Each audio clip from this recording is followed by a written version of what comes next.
Good evening and welcome to the December lecture. Tonight you can see one of our own, John Thatcher. Chatting to Maria, this is the fourth time he's given us a chat. James Webb, Mars Lander 2, Space Travel Part A, Part 1, Part A, yeah.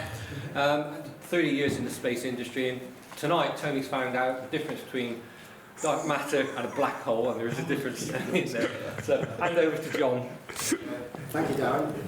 I'm just trying to get this thing adjusted. Can you hear me okay for the shy people at the back? Okay? Right. So good evening. Well, thank you for inviting me back yet again. I have to give you a warning. This will be a fairly fact-heavy talk because it's a huge subject and you just have to go through all the facts to begin to get a handle on it. So let me start with a bit of preamble and state this is a very personal view of the Artemis programme.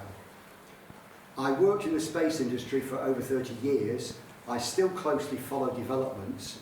I had a bit of a shock the other day when I realised I've been retired 10 years, but I've been doing talks on James Webb in particular and various space and astronomy subjects ever since. I've got no direct involvement with Artemis. I don't work on any of the bits, or didn't. All the views, and especially any errors, are mine. I take full responsibility for any cock-ups in this. And if anybody does have any constructive suggestions at the end, I'd be delighted to hear them. All the images you see are all available off the web. Now, Artemis is a multi-element programme, and each of those elements alone could be the subject of at least an hour's lecture. So I am very much scratching the surface of the topic in this, but I hope to give you an overview and understanding of what it's about. So I'm going to break the talk into the following sections.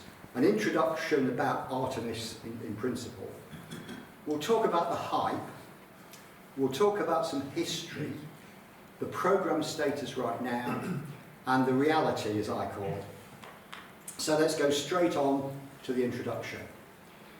So the Artemis Moon Programme, as NASA call it, is a robotic and human moon exploration programme. It is led by NASA, but it is not exclusively American. There are 6 major partner agencies. I'll list those on the next slide. The intention is to re-establish human presence on the moon. And I think a lot of you are probably similar vintage to me and will remember some of these things. The idea is to go back to the moon for the first time since Apollo 17 in 1972. Or prehistory, as my grandchildren call it. Now, there are several elements to the programme, and it has a long-term goal. Let me stress, a long-term goal of establishing a permanent base on the moon. And again, let me stress, it's to facilitate the feasibility of a human mission to Mars. There's a lot of caveats there, okay? It is not going to Mars. They're paving the way. It is a far more comprehensive programme than the Apollo programme. And the planning is basically a series of increasingly complex missions over many years. And at the moment, Artemis missions 1 through 5 have been planned at intervals of 1 year or more. And that's the optimistic view. I should say NASA tend to use Roman numerals for the mission, but I think the Arabic numerals make far more sense. So let's look at the organisation. 6 major partner agencies. The European Space Agency is one, and let me say here, that is nothing to do with the European Union. The UK is still part of ESA. The German Aerospace Centre, the Japanese Aerospace Exploration Agency, the Canadian Space Agency, the Israeli Space Agency, and the Italian Space Agency. And the whole programme is a collaboration of these different government space agencies and private spaceflight companies. That's a really important point to note, that there are a lot of private investment going into this. And there's all sorts of contracts with this and something called the Artemis Accords that ties it all together. And as of September, there were 29 countries on one territory, had actually signed these accords. Obviously, the two big partners missing are China and Russia. NASA have their own goals for this, despite the fact it's an international mission, and having worked with lots of NASA people, I do understand how they can, I don't know how to put it politely, maybe the two-faced element to this. So if we look at the NASA goals, these are the published goals. They want to demonstrate new technologies, capabilities, and business approaches, that's something different, for future exploration, including Mars.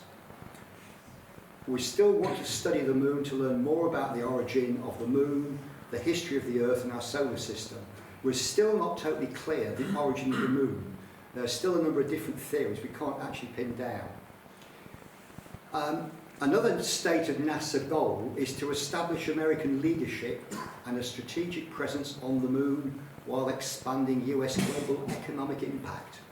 Not quite sure how that fits in with international collaboration, but this is the Americans for you.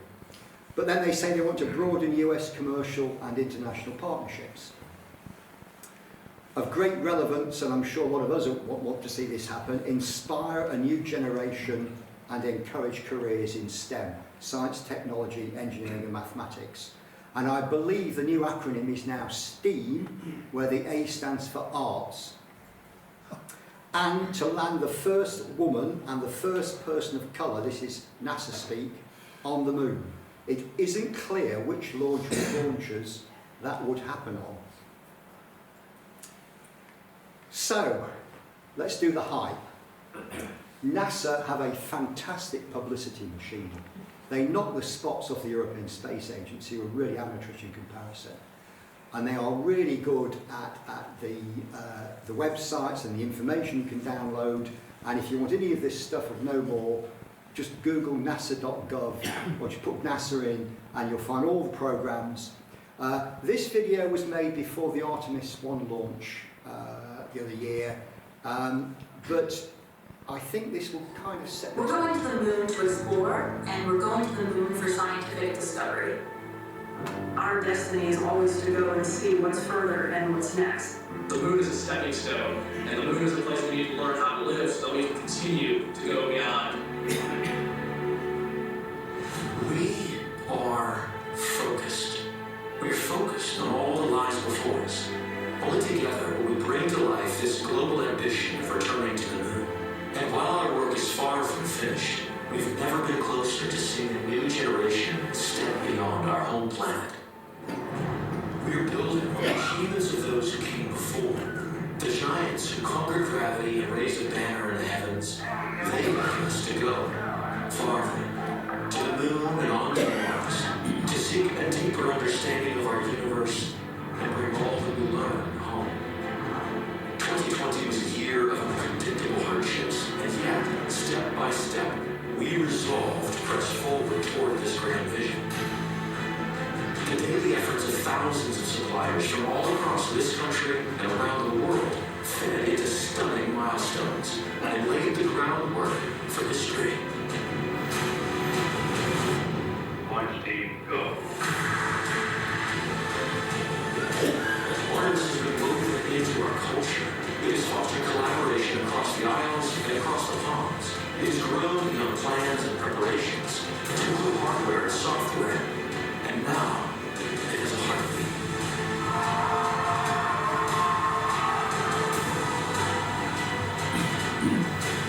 You can feel the momentum.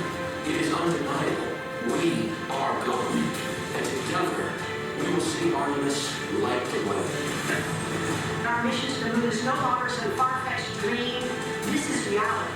We are going. This is the next step in evolution. They're not just PowerPoint slides, they're actually metals being bent, shaped, formed to build the things we're going to use. This is real, this is going to happen. We're going. We are going to the moon to learn how to live on other planets for the benefit of all. Let's go. Everybody motivated? It's clearly going to happen, isn't it? It's all there. Well, maybe. So, you may have noticed the Artemis logo in there. If you go on the website, you can find a lovely explanation of this, this logo. This is the red dot here somewhere.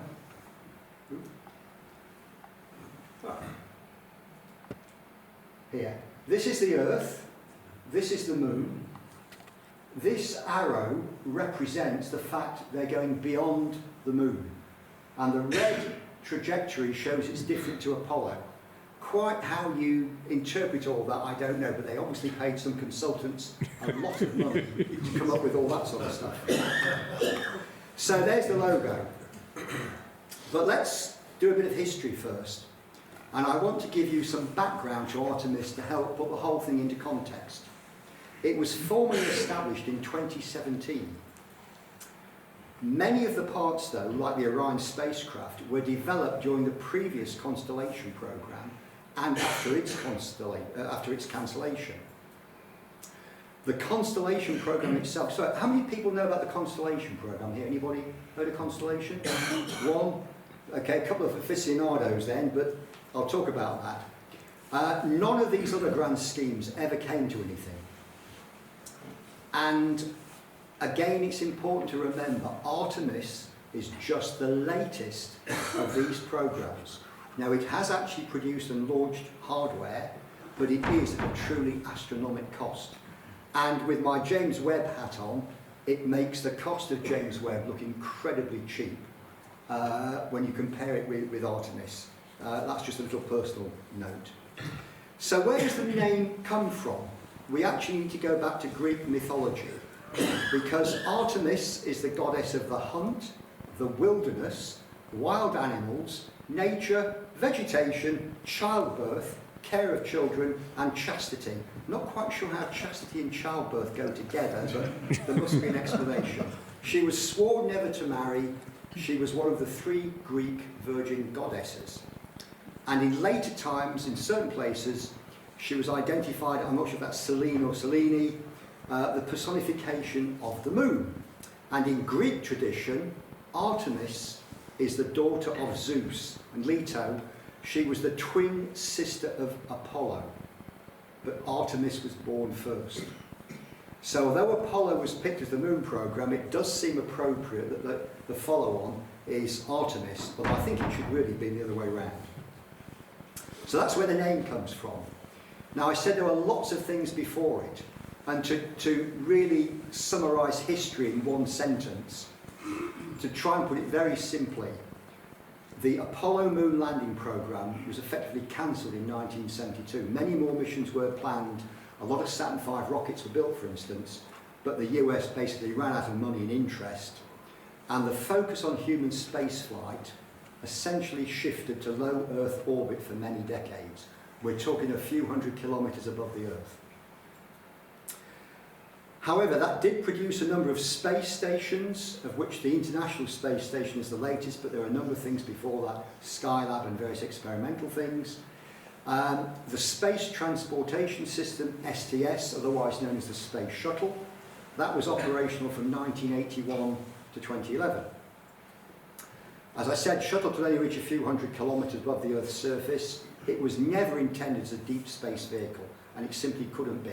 And just as an aside, because it's the Aeronautical Society and it's a kind of aeroplane thing, it's interesting to note that the performance of the shuttle was severely constrained by the military cross-range requirements, and those things don't get talked about very often. Various improved spacecraft were then being looked at, and quite a lot of test articles were built, and there was something called the X-30, you know, the X-planes. The X-30 was the National Aerospace Plane, or NASP, and the X-33 Venture Star. No flight hardware resulted. But it's always good to have a picture of something that looks like an aeroplane. This would have been the X-30, and this would have been the Venture Star, the X-33. I say the various hardware was built. It was realised there were some insurmountable problems in certain things like carbon fibre and cryogenic fuel tanks that simply couldn't be made to work. And then they came up with a Constellation program, a crewed spaceflight. I hate the word crude because it sounds like C-R-U-D-E, but I'm no longer allowed to say manned, which is fair enough, but crude just doesn't sound right. People might be better. Constellation ran from 2005 to 2010, and I can remember thinking this was this was going to be the way forward. Things were happening. Its major goals were completion of the International Space Station, because it was still being built, and a return to the moon no later than 2020. Now, the more observant and those still awake will notice we are past 2020. We have passed one date. This is something that will keep coming up. And they wanted a crewed flight to the planet Mars as the ultimate goal. The key technological aims for the programme included regaining significant astronaut experience beyond low Earth orbit, because basically we lost it. And to develop the technologies to enable sustained human presence on other planetary bodies. We have to remember that all the Apollo landings were only a matter of days in total and a number of EVAs. There was no way the Apollo system could provide a sustained presence on the moon. Nevertheless, by 2009 it was pretty clear that Constellation was just unaffordable. And there's a lot of politics, there's a lot of complicated history here, but in essence, Constellation was scrapped and NASA adopted a new rocket approach called the Space Launch System, or SLS. I'd just like to say a bit more about Constellation. One of its main goals was to develop spacecraft and booster vehicles to replace the space shuttle. Because the space shuttle was, you could take astronauts, you could take cargo, but it had a limited capacity. They'd already been working on different booster rockets called Ares 1 and Ares 5 when the Constellation program was created. Ares 1 was going to be to launch people into orbit, and Ares 5 would have been a really big heavy lifter to get cargo. And in addition, they were designing a deep space vehicle, the Orion Multi-Purpose Crew Vehicle, to give it its full name, or the Orion Capsule. And there's a big difference between capsules that go into deep space, capsules that go into low Earth orbit, and capsules that you can buy a flight to the edge of space and come straight back down again. You need about 25 times the energy to go from a straight up and down tourist trip, which you can buy now, to going into low Earth orbit. 25 times more energy means you've got to lose 25 times the heat when you re-enter, which is a significant technical problem. If you go into deep space, like to the moon or beyond, when you come back, you are travelling a hell of a lot faster than when you're in Earth orbit. So you've got to have a capsule that can cope with that sort of re-entry thing. So it's not just a matter of a capsule taking into space, you need to look at where you're going. I can recommend a talk on space travel for that, by the way. Despite the cancellation of Constellation, they kept the Orion capsule going, and in fact they launched a development capsule back in 2014. So here's a more interesting picture, and what this is showing you are different rockets, all to the same scale, and the bar, I'm not sure why this doesn't work, these bars are the payload to low Earth orbit in kilograms, or divided by 1,000 to get tons, if you like. So here's the space shuttle, and this, for those who remember the famous Saturn V rocket, 365 feet tall in old units, 7.5 million pounds of thrust at liftoff. And the solid rocket boosters on, I think this thing may have a dead battery. The solid rocket boosters here on the shuttle, they were looking at adding an extra segment, and that's what makes the Ares 1 first stage. They look incredibly unstable. You won't worry it's going to fall over on the launch pad if there's a strong wind. But that was the basis. They were going to try and reuse shuttle hardware. And then on the right is the Ares 5, the sort of heavy lift. And you can see from the bar at the side the difference between that and the space shuttle in terms of getting hardware into low Earth orbit. As I said, they started looking at this Space Launch System rocket, and the idea there was, again, to reuse the leftover hardware from the shuttle. And each shuttle, if you people remember the picture, there were 3 big rocket engines at the back of it. They were the RS-25 engines, and they were reusable. They were really advanced engines, very high specific impulse, cost a fortune, but they could be reused. What they decided to do here was use 4 of those rockets as the base of the main booster stage and throw them away at the end of the mission. They wouldn't try and recover them. Aerojet Rocketdyne, who build them, modified those engines with different controllers, higher throttle limits, made some insulation changes because of where they'd be used. And in fact, they're planning to switch to a variant that's more optimised for extended use when they've finished the stock of engines they've got left over. And then the boosters would use 5-segment solid rocket boosters per the shuttle. So that's where they put an extra section in, and again, new avionics, lighter insulation, and they don't have a parachute recovery system like the shuttle boosters did. They used to recover those, take them back and refurbish them. The idea here is just chuck everything away. So here's another picture, again, Saturn V on the left, the shuttle. There's actually an Ares 4 in there that was also cancelled. And the SLS Block 1 is the thing on the right. And again, you can see those extended rocket boosters on the side. And this thing is in the first version of SLS, it's not quite as big as Saturn V, but there's all sorts of plans keep going on, keep getting replanned for different versions of the SLS rocket with bigger boosters or more thrust and various changes. And there's a whole talk you could do on those things. So that's the big rocket they've now evolved. We then look at the Orion capsule. Now, it's a partially reusable spacecraft. There is a crew module that can take up to 6 astronauts. That's designed by Lockheed Martin. And in fact, Europe provides the service module. It's known as the European Service Module. So a very significant part of Artemis comes from Europe. And in fact, Airbus Defence and Space are the prime contractor, but there are loads of companies around Europe involved in doing this. And it can support a crew of 6 way beyond low Earth orbit, which is why we call it deep space. You could do up to 21 days undocked and up to 6 months if you dock it with a space station.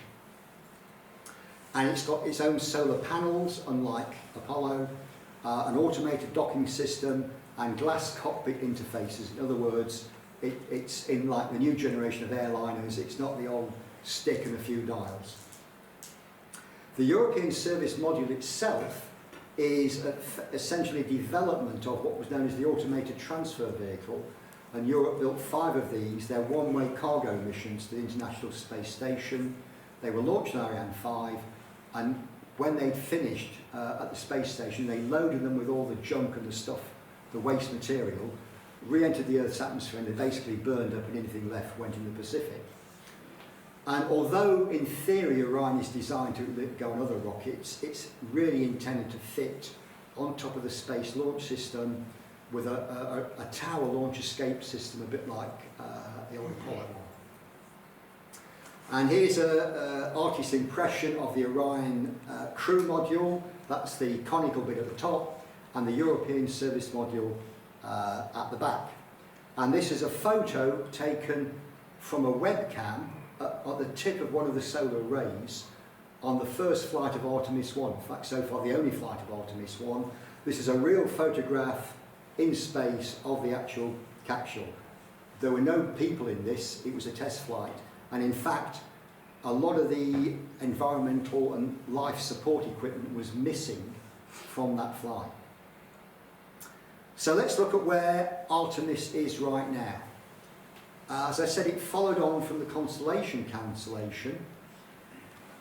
And the first launch of Orion and the first use of the new Space Launch System was originally set for 2016. It didn't go until November last year. Again, this is the way things tend to go with new developments in space. You hear a date, it's always worth adding something to it. Now, it's organised around this series of Space Launch System missions. They've got increasing complexity, They're going to be at least a year apart. Contrast that with Apollo, where it seems amazing if you look back now, but in 1968, the last Saturn V they launched earlier in the year had almost been a complete disaster. They used a different version of Saturn to put Apollo 7, the first crewed Apollo mission, in low Earth orbit. And they made the bold decision, because we were still in the space race with the Russians. Apollo 8 was the first mission with an all-up Saturn V rocket and astronauts, and they went round the moon. That was Frank Borman, if anybody remembers that. And that's where we had the first picture of Earthrise, the first time we realised the fragility of the Earth in space. But they did that, and then in the next few months, they launched Apollos 9, 10, 11 and 12. And we're talking about launching one of these rockets a year. It kind of puts it in perspective. Now at the moment, NASA and the partners have planned missions 1 through 5. There are quite a lot of other missions have been proposed. They're not agreed. They're certainly not funded. So each Space Launch System mission centres on the launch of the rocket with the Orion spacecraft. But very importantly, after Artemis 2, those missions will depend on support from other spacecraft, other organisations. This is where the whole system starts to open out. Say it's not just a simple rocket and a capsule. And that was actually still, I think, from the movie you saw. Artemis 1, there were so many false starts and wet launch rehearsals that went on and so on. It took a long time to get that sorted. But it went. I won't dwell on this, but this is basically the route of Artemis 1. And if you want to download this from NASA's site, you can study that in great detail. But essentially, it flew around the moon a few times and came back. And it all seemed to work. So, let's just look at what we think of the firm missions at the moment. Now, in space speak, we talk about net date, which stands for no earlier than. So it ain't going to happen on that date, is almost certain. So Artemis 1 was launched on the 16th of November. As I said, it was an uncrewed lunar orbit and return, but the Orion spacecraft itself was missing certain life support equipment because it wasn't ready in time. Artemis 2 will not launch before November next year. It will be the first crewed test. The astronauts have already been selected and are touring the world looking at bits. It'll be 4 people. They will put it into low Earth orbit to check out all the systems. This will be the first time a lot of those systems will have flown in space. If everything's okay, they'll boost it into a free return trajectory around the moon, which means if anything goes wrong, they don't have to fire a rocket to get back. It will come back. It will not land. Artemis 3, which for a long time they've talked about December 2025 as the no earlier than launch date, even though it's been obvious for a long time that's not going to happen. Again, that will take 4 people. 2 of those people will go to the moon, land on the surface, spend about 6.5 days, perform at least a couple of EVAs, extravehicular activities in NASA speak, moonwalks if you like. And Artemis 4, we then go out nearly 3 years before we get another mission. Another 4-person lunar landing, and it will be taking bits to the lunar gateway, which I'll come on to. And Artemis 5, we're talking September 29, and that again is lunar landing, taking some vehicles and other bits to the lunar gateway before they actually land. So that's what we think is definitely going to happen. But it's important to know, as I said at the beginning, it's a system of systems. It's a lot more than the SLS rocket and the Orion spacecraft. 2 other major elements are the lunar orbiting gateway and the human landing systems. This is NASA speak. So gateway is a spaceship, or rather a space station, in lunar orbit. It'll be put out there and it stays there. And that is the place where astronauts will transfer between the Orion capsule launched from Earth and the vehicle that will take them down to the lunar surface for the regular Artemis moon missions. That was the baseline plan until recently when it was realised it won't be ready in time, so it won't apply to the first one. Gateway should be in orbit for more than a decade. It'll provide a place for astronauts to live and work, but probably not continuously manned. And there's some important long-term science to do in lunar orbit, and it will assist with supporting human exploration on and around the moon. And the so-called human landing systems are the final mode, the final bit of the system that will take astronauts to and from the lunar surface and back to the gateway. You might be losing me at this point, but I'll show you a diagram in a bit to try and make that a bit clearer. Now, Artemis moon landing is not like the Apollo. The chronologically gifted members here, that means the old ones. If you remember the Apollo landings, there was the Command and Service Module, the CSM. That docked with a Lunar Excursion Module in low Earth orbit. It pulled it out for the top of the Saturn V. That whole lot went to the moon, and then the LEM, as it was called, took 2 astronauts down to the moon's surface, while one of the astronauts stayed in the command module orbiting the moon. And the LEM was in 2 bits. The base of it provided the launch pad when they'd finished, and the top bit blasted off with its own rocket, rendezvoused with the command and service module in moon orbit, and then they ejected the LEM and it crashed on the moon, and they could get the seismic measurements from the bits they'd left on the surface to get some scientific data. However, with Artemis, Orion is, I say, just a taxi to lunar orbit. Orion itself cannot land on the moon. And they will rely on this separate human landing system to be that ferry between the moon and the gateway. Well, that was the original plan. Or between the moon and Orion for at least Artemis 3, if not 4. Let me say a bit more about Lunar Gateway. This is in development. It's effectively a mini space station. And it's basically a transfer junction. It's probably a bit like Crewe Station. You transfer there for all destinations to the moon. Now the US will supply various bits. There's all sorts of acronyms here. I won't dwell on this. But Europe is going to provide a refueling module, and the Japanese, in partnership with Europe, will provide an international habitation module. It will grow a bit like the space station has grown. And it has gone through a number of iterations. It was originally there to support Artemis 3, the first lunar landing. As I said, it won't be ready in time. So what they've done is they've now made it a requirement that all the human landing systems are able to go into free flight without the gateway. You could transfer people from the Orion capsule to the landing system without using the gateway, which is an interesting shift of baseline. I'll come back to this. And here's the idea, early pictures of the Orion and the so-called human landing system docked in lunar orbit. And there are plans to expand this, put more modules on and so on. And in fact, there's plans that how it might look in the late 2020s, gets bigger and bigger. And on the right there, you can see the Orion capsule and European service module coming into dock. So there's all sorts of studies. It's almost on a continuous study. So that was the gateway. Let me come back to the human landing system. I hope I've still got some of you with me, at least at this point. I know this is complex. Now, this is a really critical component.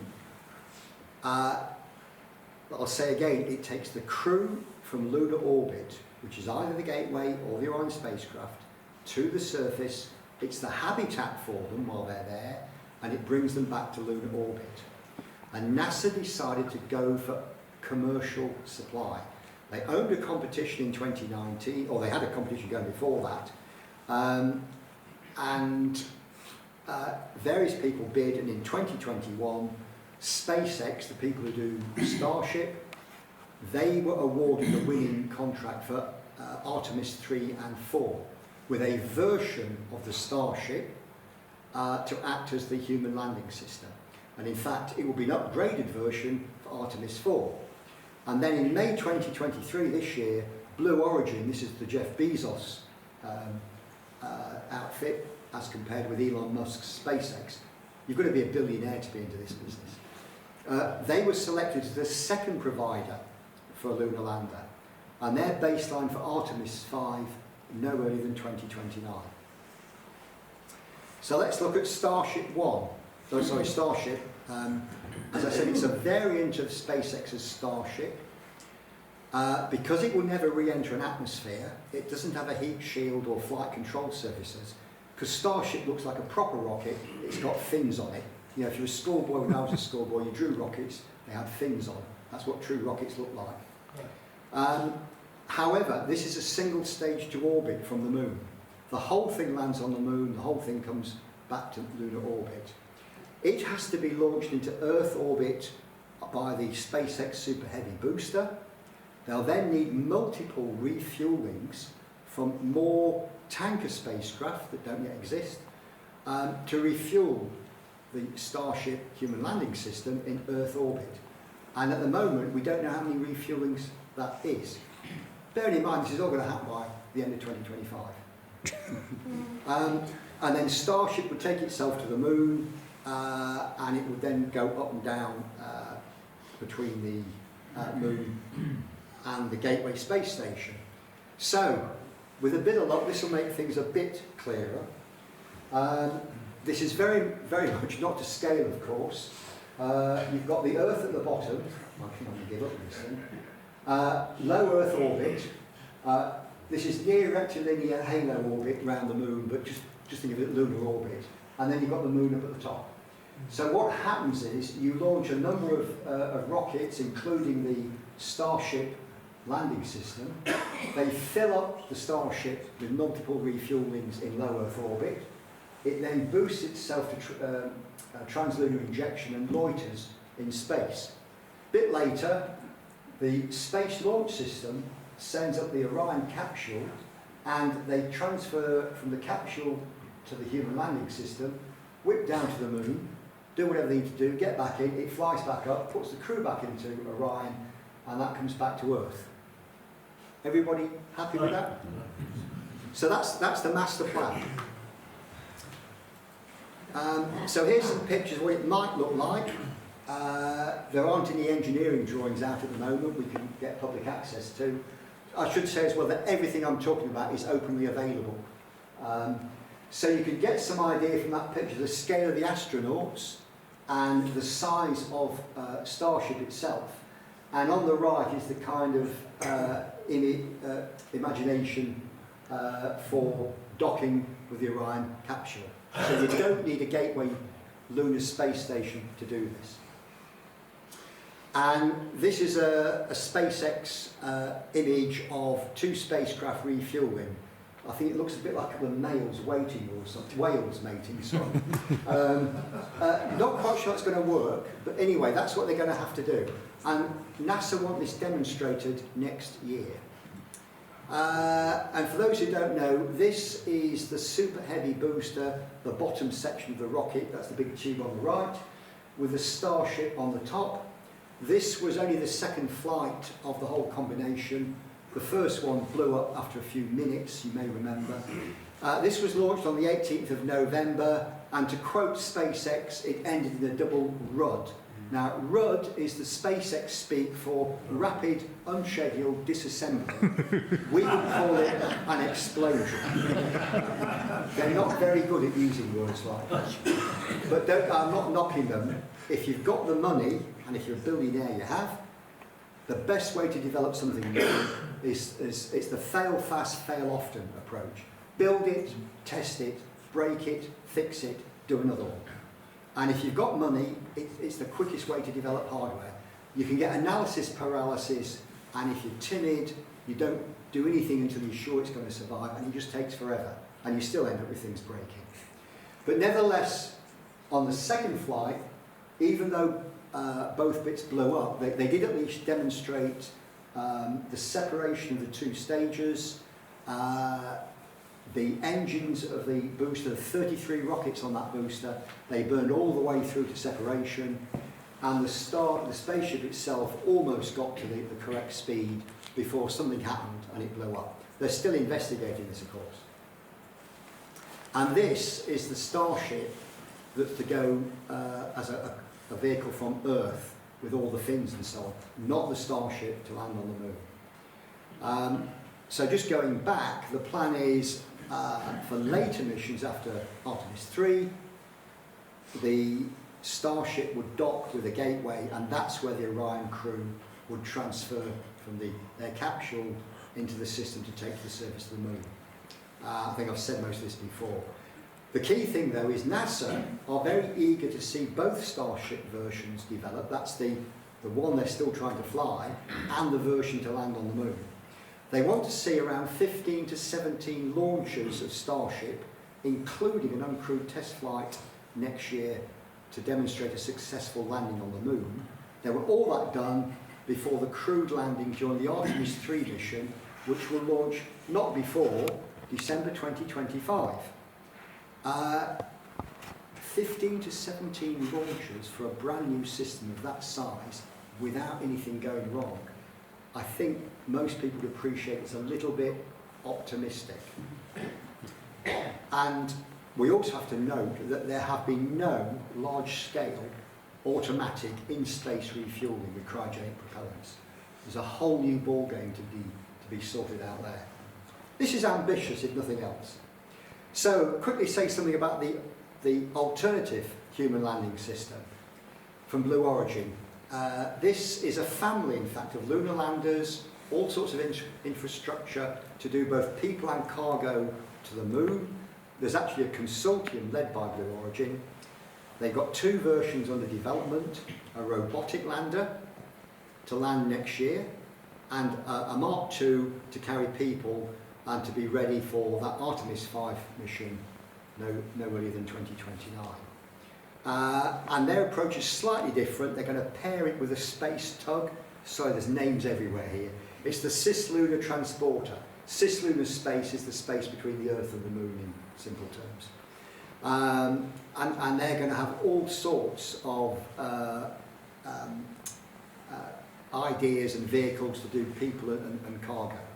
And they will launch it off the New Glenn rocket, which is still waiting for its first flight, now planned for August 2024. Some of you may be aware of Blue Origin. You can book a flight on the New Shepard rocket. These were named after the original Mercury astronauts, you know, Alan Shepard, John Glenn and so on. But Blue Origin's New Glenn is a huge rocket, not as big as SpaceX's, but a big rocket to take a lot of mass up into orbit.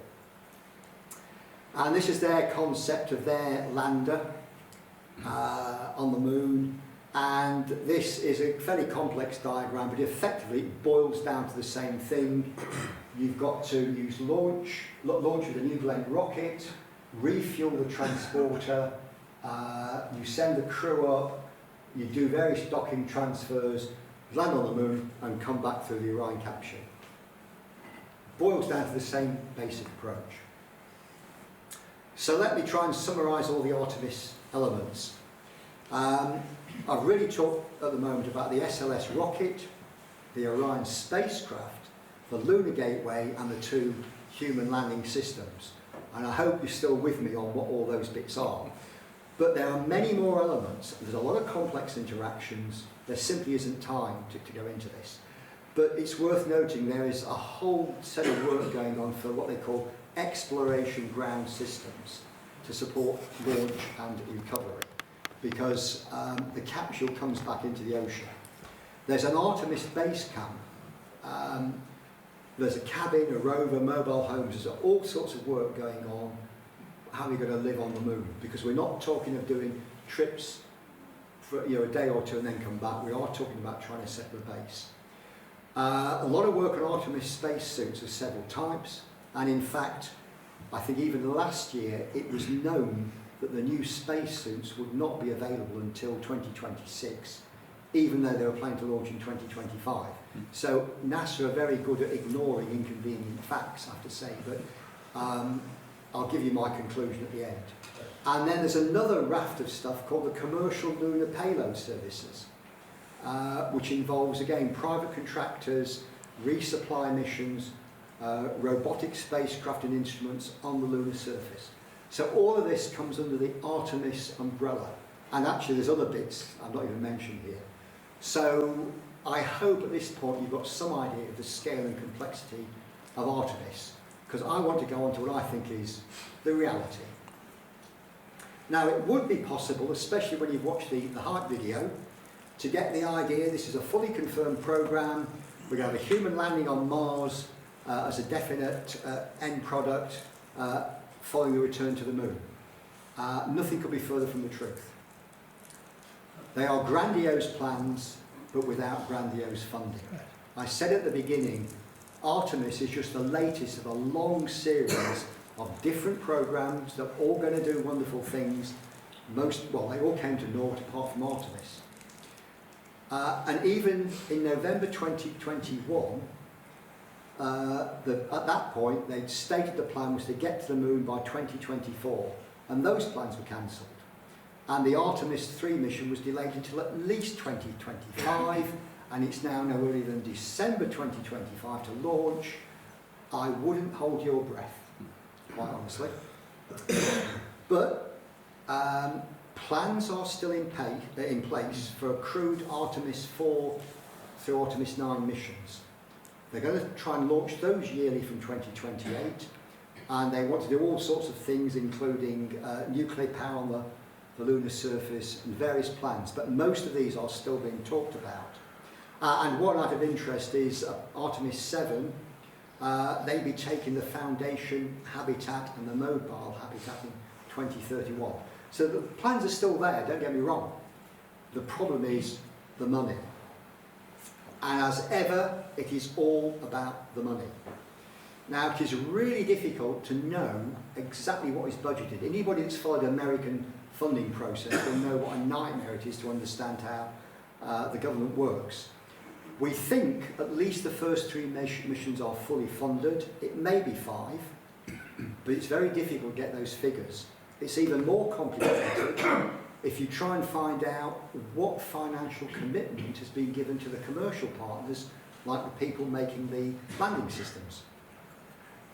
And the overall cost is just eye-watering. Now, there are lots of different accounting methods, but each of the early launches of the Space Launch System will cost over $4 billion. And virtually everything is thrown away from that launch. The total mission cost through what NASA call, the Americans call fiscal 2025, are projected to reach $93 billion, and they've probably only launched 2 at that point. I can guarantee if that's the projection, the actuals will be more than that.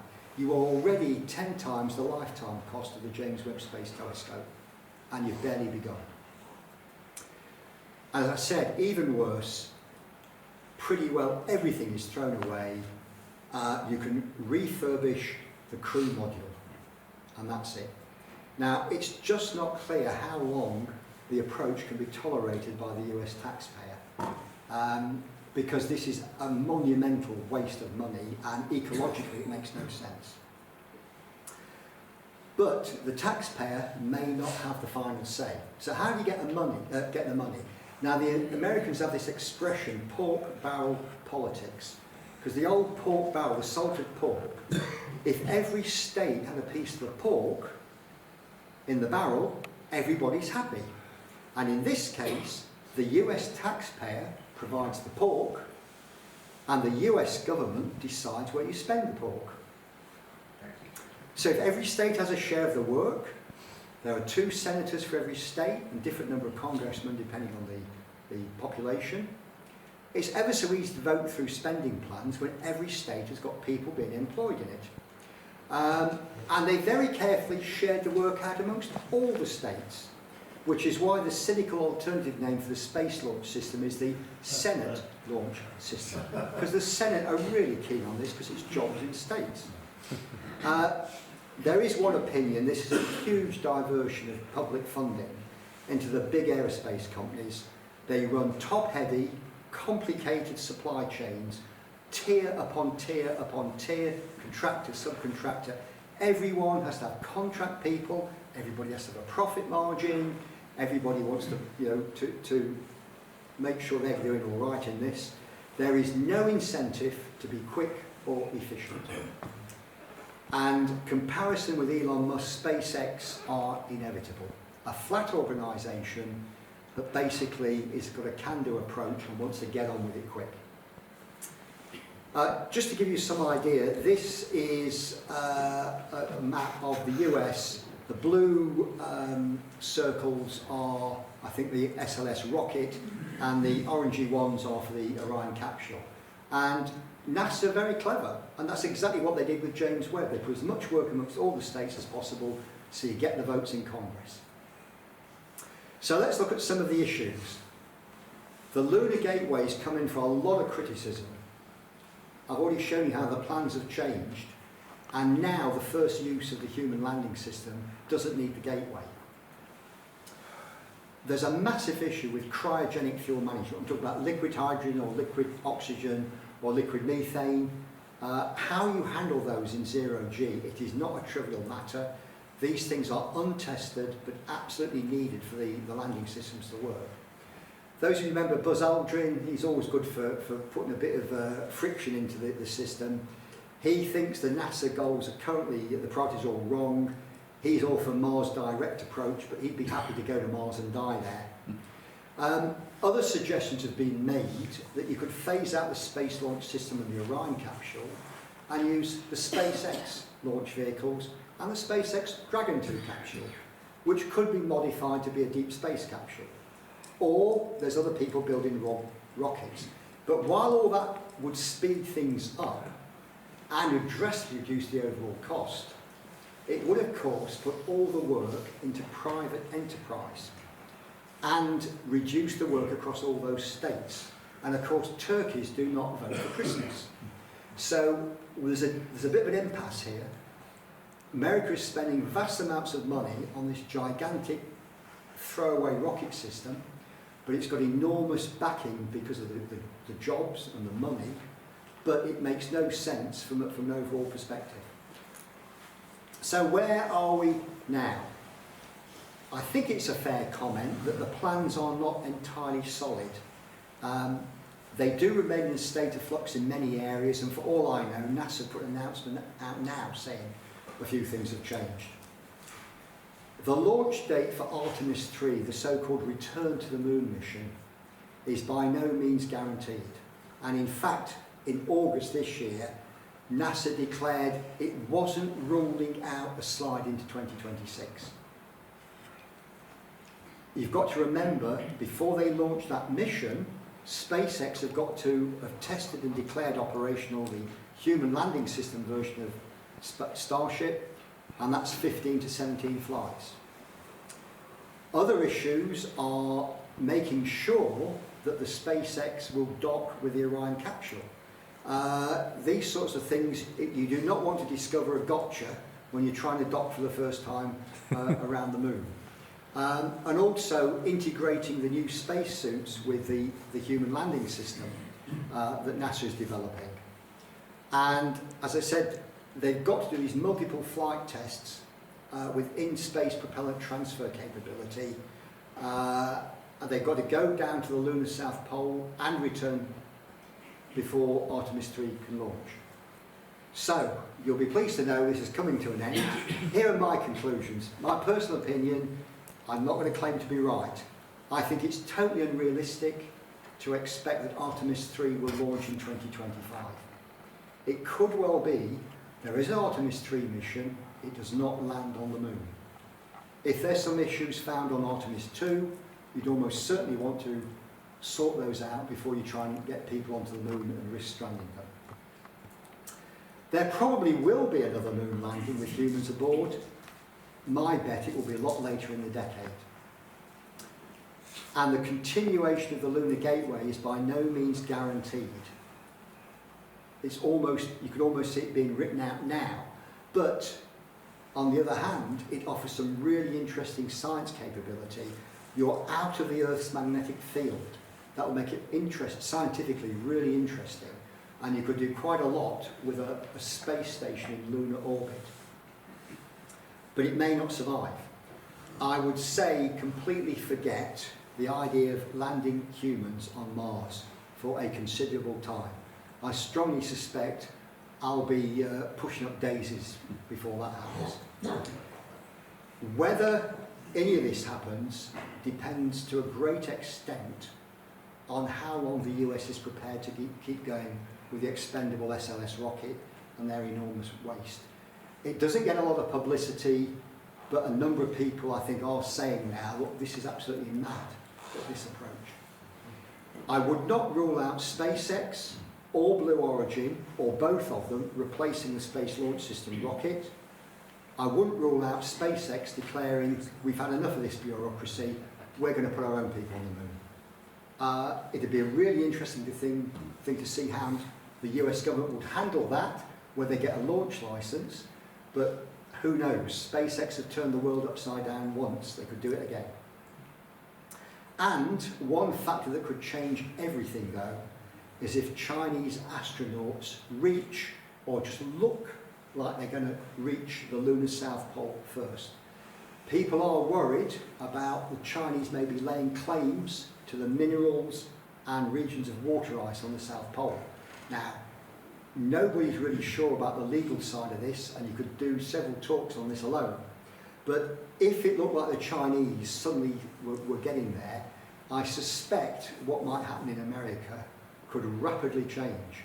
And actually that might make them say to SpaceX, how quickly can you get a rocket onto the moon? I don't know. But there's a lot happening, there's a long way to go. So in summary, watch this space. Thank you for listening.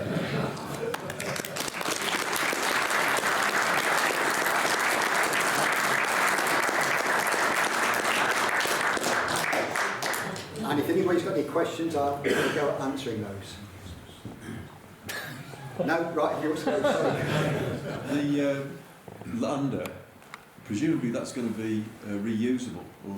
Yeah, the idea is the lander basically stays in lunar orbit, and stays docked to the gateway if it is there, or just stays in orbit if there's no gateway, and people keep going to it. You're going to have to send up fuel to replenish it, but that's the idea, it's a reusable. So will that just be one, or is the life sort of worked out? It would seem a good idea to at least have a couple around, at least as at least a standby. But all of these things are a long way downstream. I know that in one of your slides the Russians were involved. Is that correct? The Russians? Yes. No, the Russians are involved in the International Space Station. They're not involved in the Artemis Accords at the moment. Right. Akin to that, well, not akin to that. I know in the current goings-on in Congress that senators are criticising something like $300 trillion overspent, borrowed. I think this is going to affect us dramatically. Yeah, so the question is about US Congress worrying about their budget. I mean, the Americans, every year, the House and the Senate have to agree the spending plans, government spending plans, and they nearly always fail to agree, and then they have what they call a continuing resolution. So, for instance, I think the Department of Defence, for the last, 14 out of the last 15 years, they've had to work on a continuing resolution for a long way into the next financial year before the new budgets are agreed. So they can't give money to contractors because all they can do is keep the budget they had last year. And yeah, there's serious worries about what the US budget is and the various wars around the place. And NASA's budget is by no means guaranteed. And if the budget gets slashed, I think you can say all these dates are going to go back even further. Thank you. What's the thinking or the logic of asking Blue Origin to help put hardware into space when they haven't actually put anything into orbit yet, have they? Well, they've got the Blue Origin capsule that you can take tourist trips to, and in fact they stopped launching those a while ago because they had one with just payload on it, no people. Something went wrong, it aborted, it all came down safely. But in fact, they're going to restart launches. I think the 18th of December is they're going to restart. You can book a seat on one of those. But they are tied in with a lot of very well-known organisations, and they've flown their New Shepard rocket many times, and that's a reusable rocket, and they want the New Glenn rocket to be reusable. So although they've not got the same heritage as SpaceX, you've got to remember when SpaceX started, they had umpteen failures, and everybody thought it was a mad idea. But they've made it work, and they've turned the launch industry upside down. So I think Blue Origin, you've got to take them really seriously. Will the new rocket they're developing be returnable by SpaceX? I think New Glenn, that's a really good question. I don't think it's totally returnable, but I think they want to try and reuse quite a lot. I'm not sure what they're going to recover. I'd have to go and look that one up. I can't remember. That's a good question. Thank you. Any more? Is part of the politics of it trying to keep like the existing all the big space companies that are there before after the end of the space shuttle? Is that sort of part of the sort of real politics? Sorry, could you? Is all the desire to keep all the to keep it going with all these different existing space companies around the states? Is that part? Is it sort of? Yeah, that's a good point. The question there is about things like reusing bits from the space shuttle, like the rocket engines, the boosters, and so on. I don't know if it's necessarily a political definition or decision, but it was a pretty obvious thing to do to try and reuse what they've got. The problem is the shuttle was designed back in the 1960s, effectively, or 70s, and it's throwaway technology. In the main, they were trying to make things more reusable, but the cost of refurbishing the shuttle itself, with all the tiles, was just colossal, and the time it took.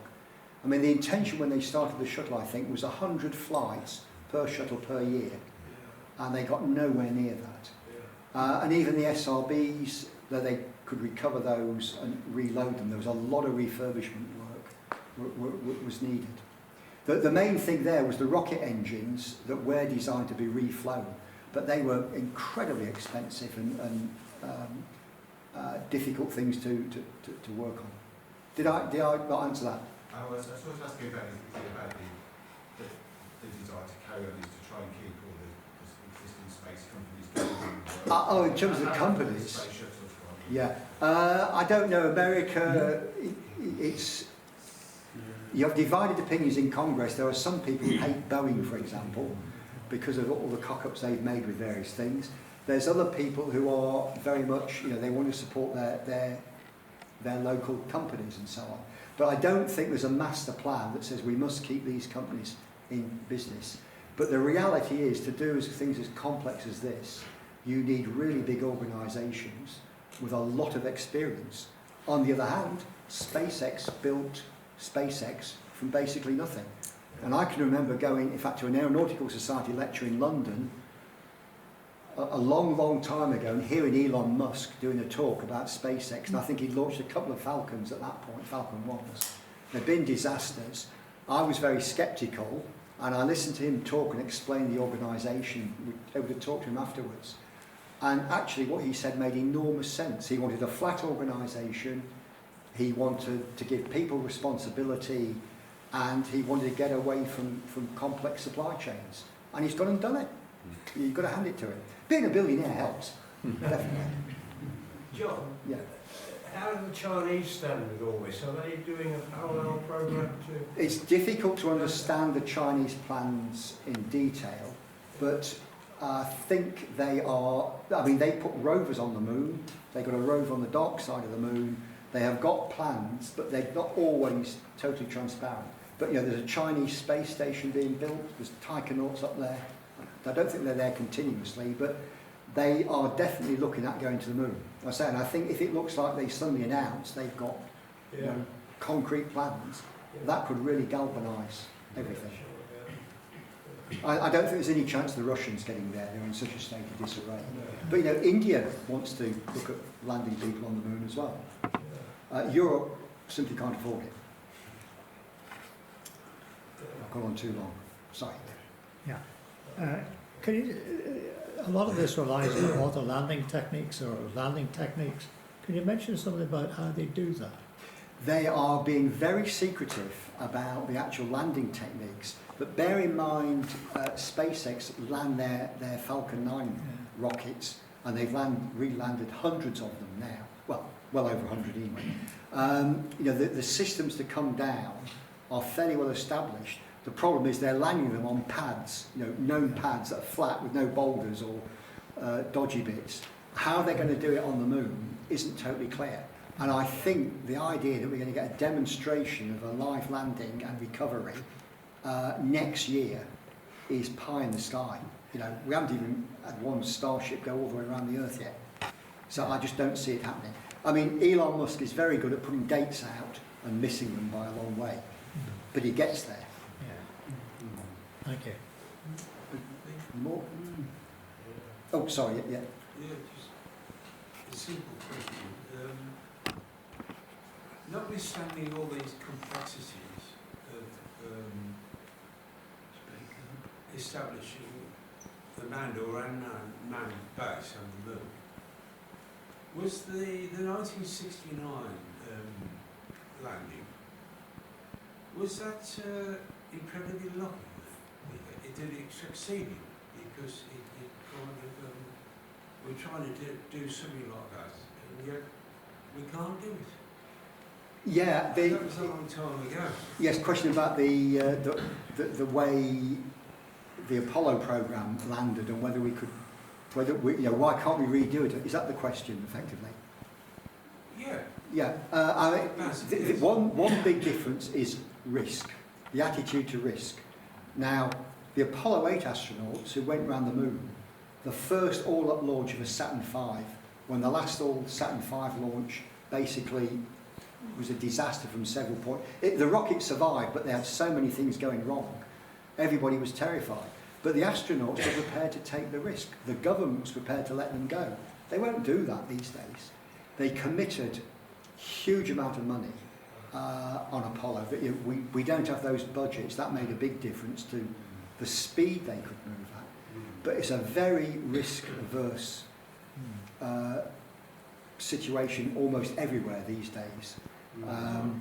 People are just terrified of something going wrong, whereas test pilots and astronauts would say, we know the risks. There are people in NASA I've met who've said, I will go on a one-way mission to Mars. I know I'm going to die there, but I think it'd be worth doing. But NASA wouldn't dream of letting the person go. That's, you know, things have changed. But the other big difference is Apollo was about beating Russia. People forget that when the space age started, it was the Russians that did all the firsts. The first satellite in space, the first man in space, the first woman in space, the first two people in space together, the first spacewalk, they were all Russian. America had a series of rocket disasters, one after the other, rockets blown up left, right and centre. And it was Kennedy's question in the early 1960s of what can we do to beat the Russians? What's the next big thing to do? And the answer was, well, we don't think the Russians can manage to get all the way through to Apollo 17 before the whole thing got canned. But this is chalk and cheese in terms of what these missions are going to do and what the longer term plan is. So, coming to this aspect of risk, then, the proposed private business of SpaceX and it's Blue Origin. Blue Origin is the company, yeah. Now, business never does anything unless there's going to be some capital gain, some profit at the end of it.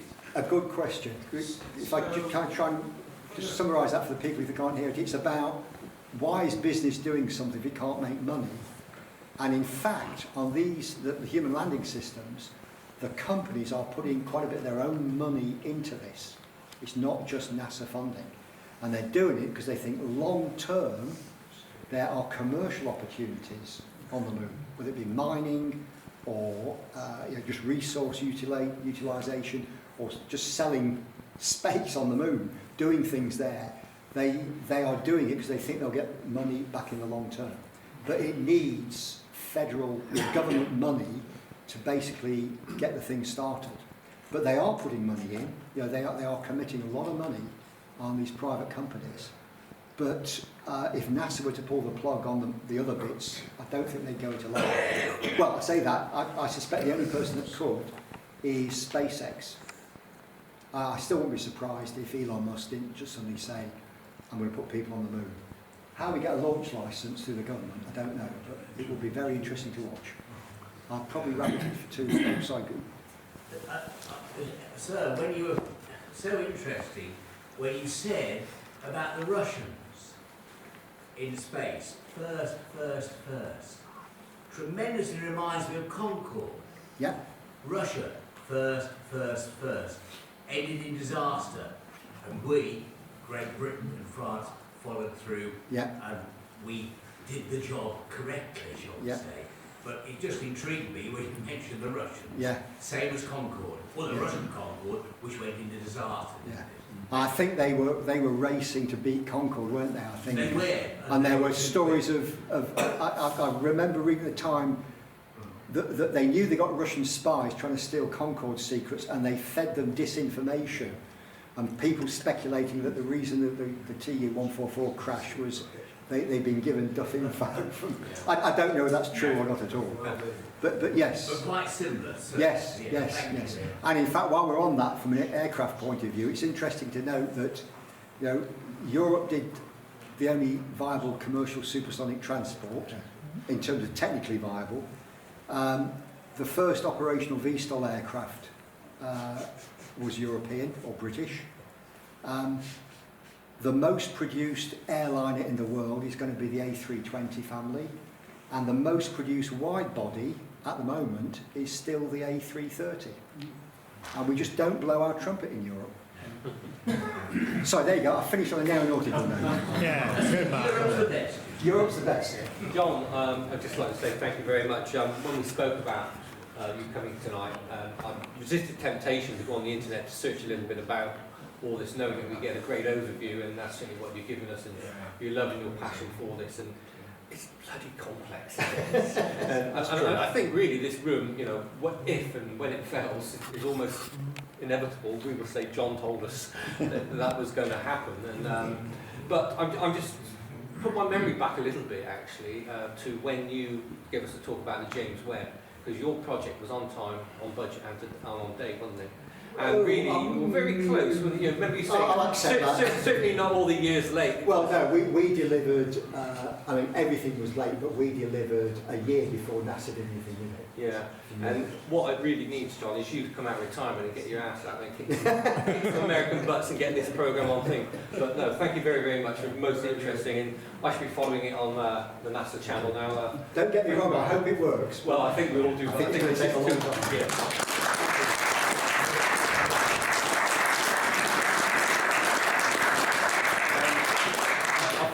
I apologise for our chair who couldn't make it last minute. Problems with his babysitter tonight, so hence why I've stood up here and I don't have a notebook in my hand to make notes about the talk. And also, hopefully I get this right, I was looking on my phone just now, 14th of January for the next lecture.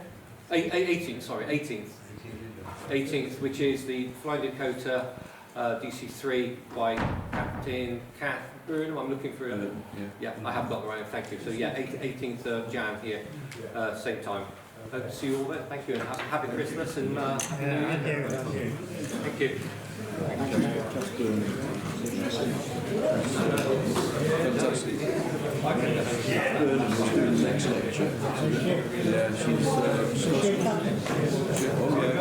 Hello, everyone all right?